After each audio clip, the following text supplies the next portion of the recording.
Hello everyone, welcome back to the channel. In the first video we discussed on the features available there on the, let's say, VideoCrypt. It was storage, we talked about transcoding or compression, DRM, CDN.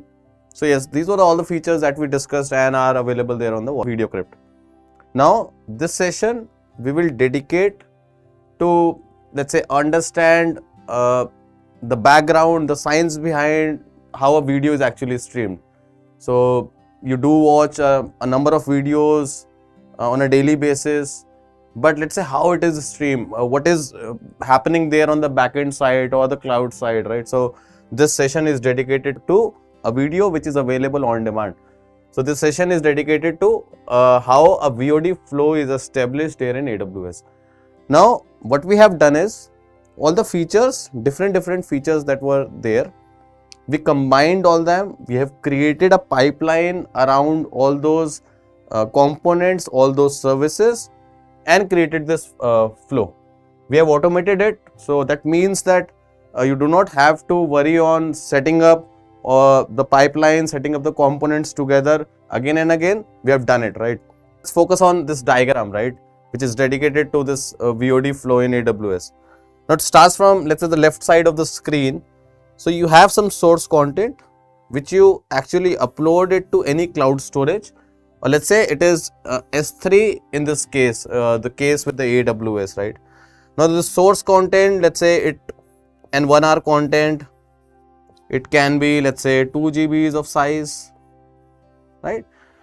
Now I'll be taking references from my first video for sure. Now let's say this 2 GBs of file, right, when uploaded to the storage, it will consume that space, right, 2 GBs of space. One, consider that distributing this file to the downstream devices and devices. So this is going to be quite costly affair. So what we do is, we break down this, right, we compress this file, and this is achieved through the second feature, the second component of our VideoCrypt, which is called the elemental media convert. So this convert is doing two things here. One is, it is compressing the file, of course, into different formats of your choice. So let's say this video, when shot from a camera, it was, let's say, 1080p.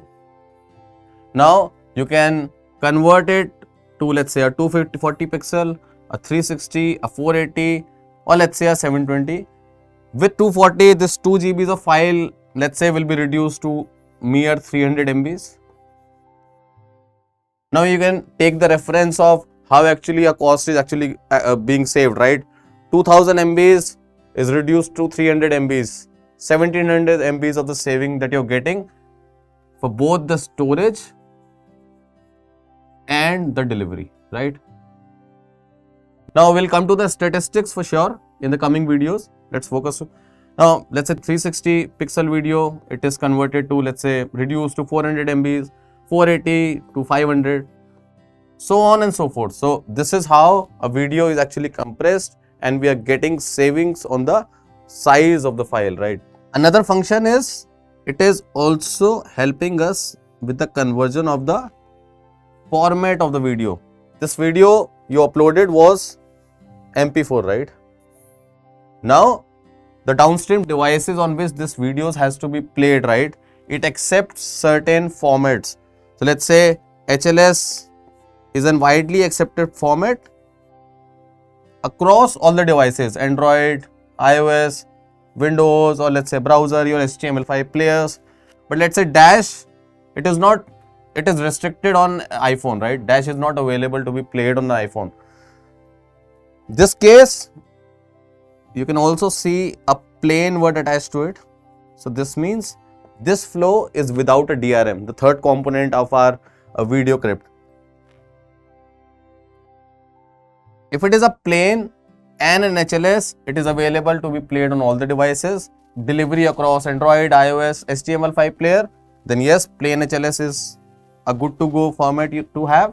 Or let's say if you have delivery only across Android or let's say HTML5, then you can also go in with the plain dash. Now these are all configurable settings that you get with VideoCrypt. You can have specifically for each video or each course the premium or let's say free content, so that you can decide. Now once these files gets converted into this specific format, so let's say this file was abc.mp4.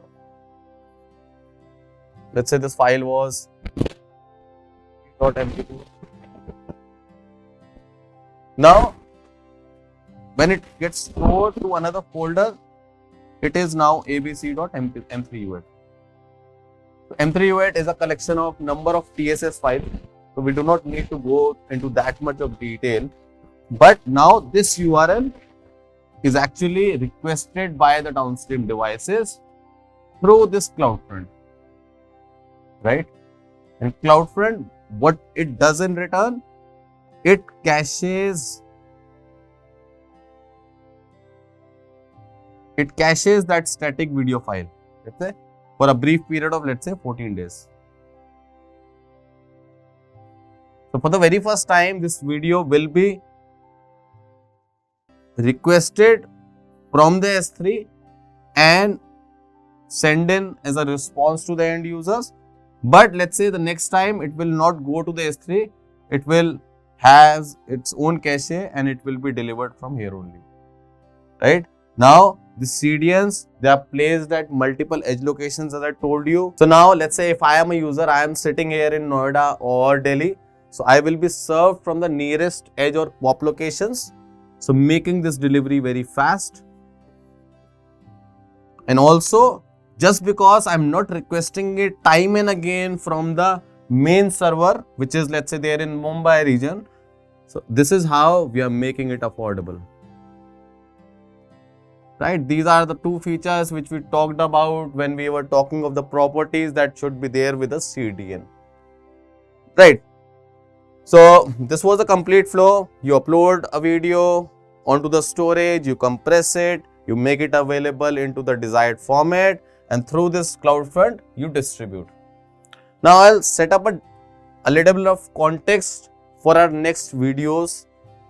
I'll talk little bit on the security aspects of our video. Now this cost saving will be talked about for sure. We have a video aligned for the same as well. Let's say first, now I told you that this solution is without a DRM, right? Now at first place, why do we need a DRM, right? So when we talk of the security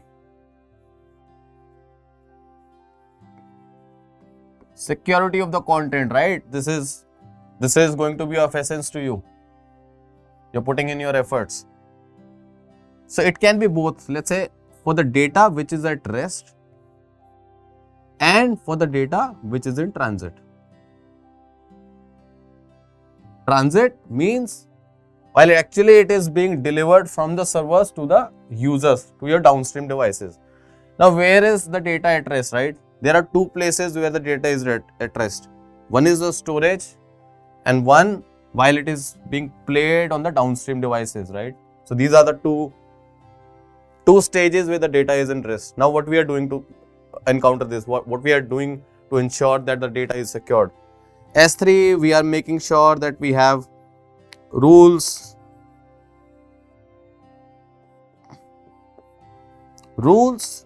for let's say who is eligible to access all those videos, right? We are not letting any unauthorized access to these S3. So yes, on the downstream devices side, so let's say on the app side, there are a number of checklists, right? Let's say around 30 to 35 checklists that we follow to ensure that this video is not getting leaked from the mobile device, from the downstream device. Let's say it can be decompilation of the app, rooting of the device. So nothing of that sort is happening. We'll also have a session on, so we'll have another video lined up to actually brief you on all the checklists that we follow and making sure that this video is indeed secured when it is at rest and being played on the devices. Now for the transit. Let's say this data is traveling, right, from the server to the downstream devices. It is being requested and it is being served. Now the penetration can also happen in here, right? So for this very sake, this DRM comes into picture, and what it does is it creates, let's say, an additional layer of security with respect to the authentication, and this authentication is made possible through a combination of a software and hardware, making it impossible for anyone to actually penetrate whatever data is being requested and whatever data is being served. Even if they succeed in the penetration, they will not have the access because it will require a validation on the software and hardware parts. We'll also cover this specific video actually how DRM is making sure that even if your URL gets penetrated, it is completely secured. So we're still waiting for you to comment, to let us know that what is that you guys want to know more about the features and the mobile applications that we are making available on the VideoCrypt, or let's say if you have any specific queries related to the AWS, we'll be more than happy to do so. So please stay tuned. We are very closely observing this channel and awaiting your inputs on the same. So thank you. Have a good day.